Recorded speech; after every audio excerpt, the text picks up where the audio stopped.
Right, we've drawn it. We're going to do a quick little underpainting. If you remember what that is, it's a little bit of ultramarine. Don't need a lot. A little touch of black. Mix them together.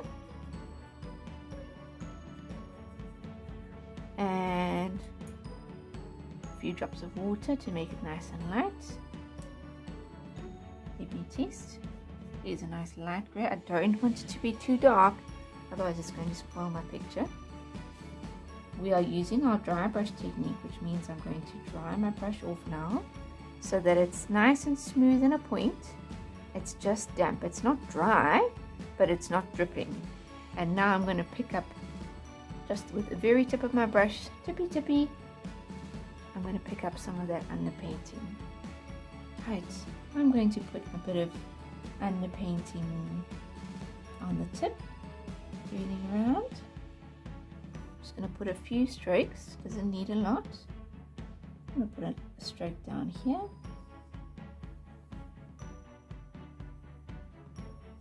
Maybe I can imagine this having something there, bit of shadow from this coming from behind that dorsal sepal. This is a dorsal sepal, and these are lateral sepals. Dorsal means on the top, like a dorsal fin of a dolphin. Lateral means out to the side. So these are the lateral sepals. Put another stroke. Less is more. Just going to put a little bit in a few spots. And I think inside here I can put a little bit as well.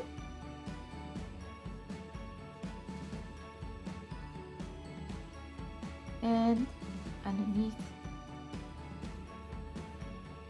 and always down one side of our stem is always a good idea. And I think just above this cat's nose shape, I'm going to put a few dots there as well. Alright, you do get blue dyes, but we are doing the very, very special Uniflora dye, which is red. So we have red in our palette, we have cadmium red, but cadmium red is quite an orangey red. We want it to be a little bit cooler, so I'm going to get some red and we're going to mix, just change this red very slightly. I know unfortunately you don't have a picture in front of you to see what these dyes look like, but you can Google it. Okay. I'm going to use this red on one patch and then I'm going to change it, okay, for the rest. So you can see this red, I don't know if you can see, but it's sort of a tomato red color. Let me dry my brush. I'm going to use this red, this tomato red, and I'm going to paint this area over here. So I'm going to leave this and I'm going to paint this part, and then these other parts of the sepals I'm going to come back to. Remember, we're just picking up a little bit of paint just with the tip, and I will need to dip very often, and I'm going to be very thoughtful about the direction of my strokes, following the shape of my petal.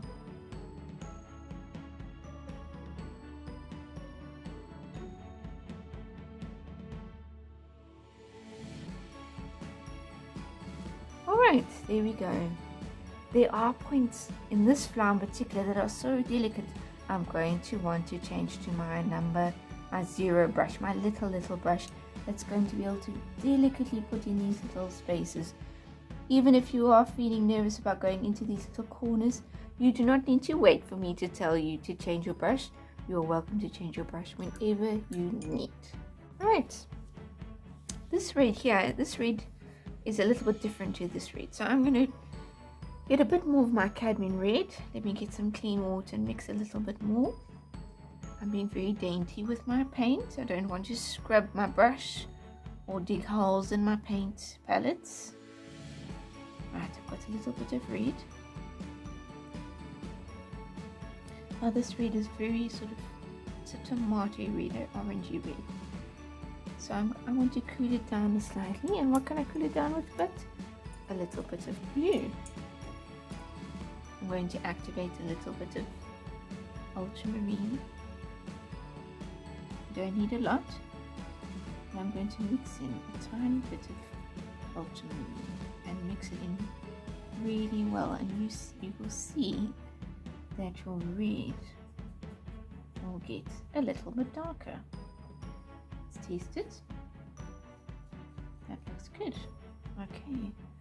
Now I might need to mix more as I go, but I know how to mix it. Let me dry my brush and let me test it out on my picture.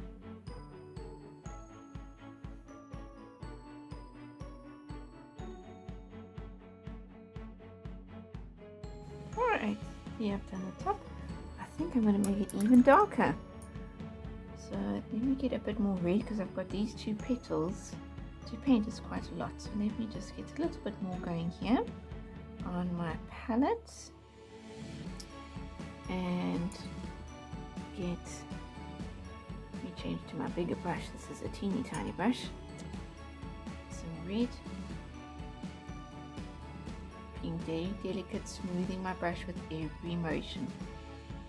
Smoothing my brush. Don't want my brush to get all bushy. And clean my brush. And activate a little touch of ultramarine, and I'm going to mix it in. I'm going to get a bit more and mix it. Right, now I'm going to mix it in quite well, and I'm getting a darker red.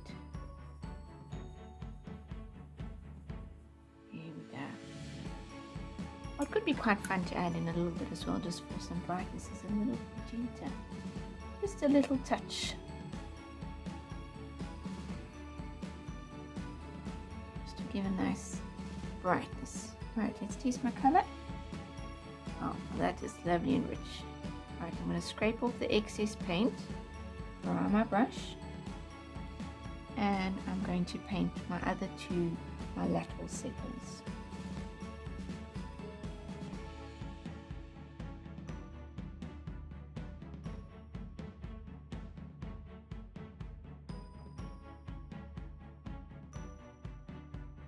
Remember to turn your page so that you can paint comfortably, and be mindful of the direction of your strokes is so important. I want a consistency on my paper like I'm drawing with a nice croquis. Not wet, but not scratchy, and dry. As soon as it feels a bit wet, there's a drop on your brush or on your page, blot your brush straight away.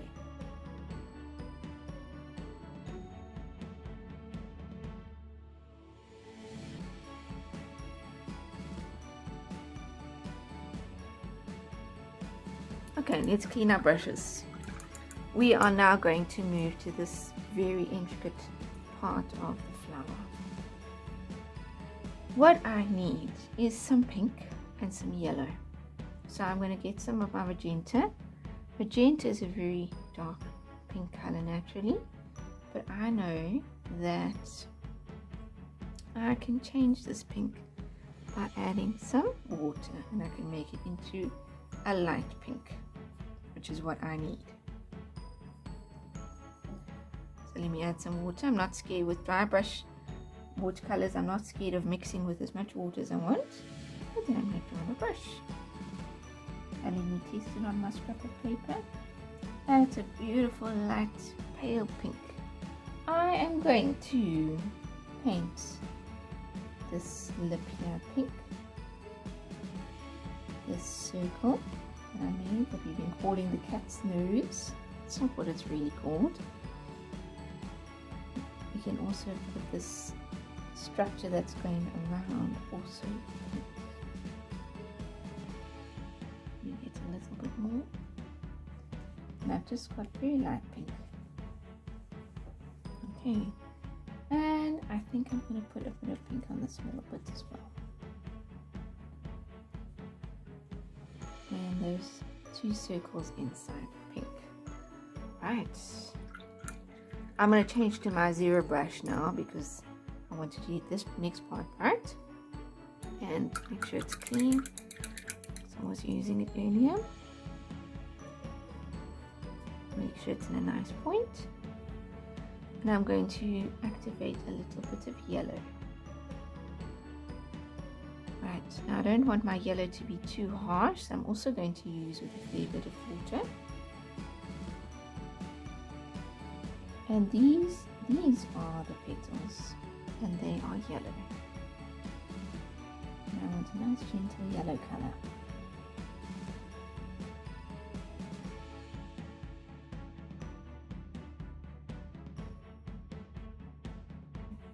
I'm just going to put a little touch of pink just down here so you can just got a little bit of detail.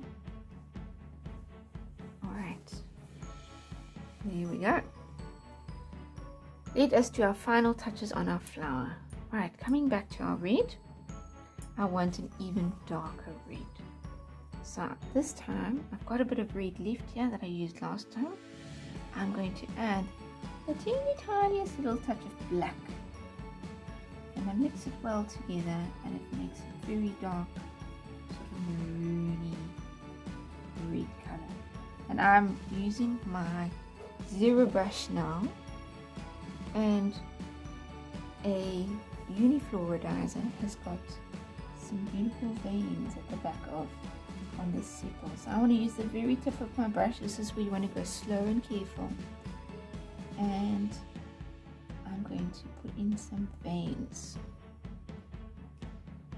This is where we can really practice that control of our brushes. So starting in the middle, you can have a few that just come down straight into gentle curved lines. Maybe do 4, 5 or 6. Come down. And then they're going to start branching out. Little branch there, little branch, little branch. Very delicate. And then we start a new one, branching out.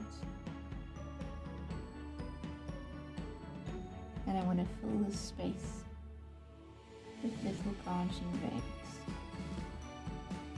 Go slow and careful. This is the finishing touch to our flowers. I don't want to spoil my flower at this point.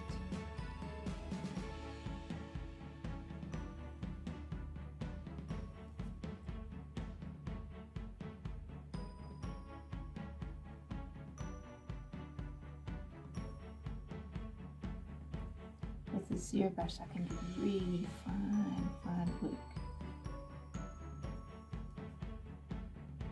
Painting just with the tip.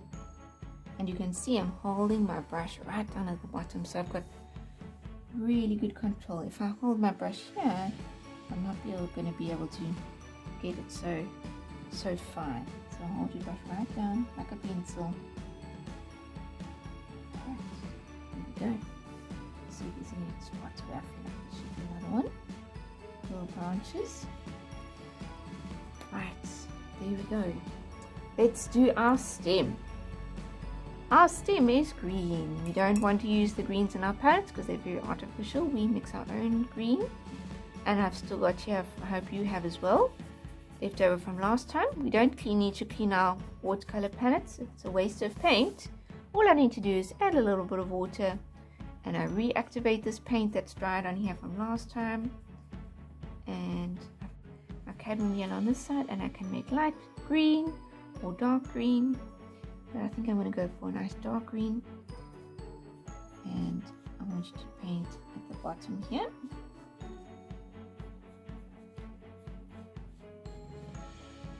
And this part.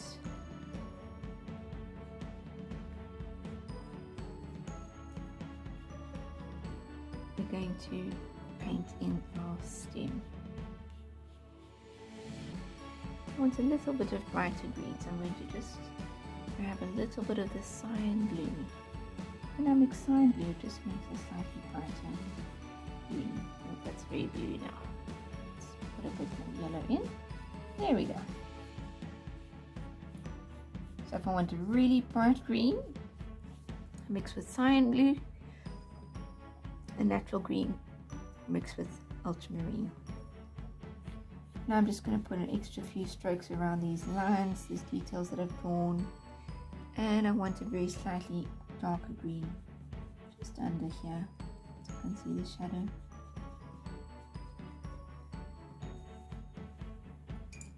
Right, there's our flower, the Disa Uniflora, only found in the Table Mountain National Park, and it's very rare, and so if you do get to see these in real life, it's a real treat. And we know for Mother's Day, an orchid is a rare and special flower, and which makes this even more special for Mother's Day. Have a wonderful day, and I hope that you enjoyed this video.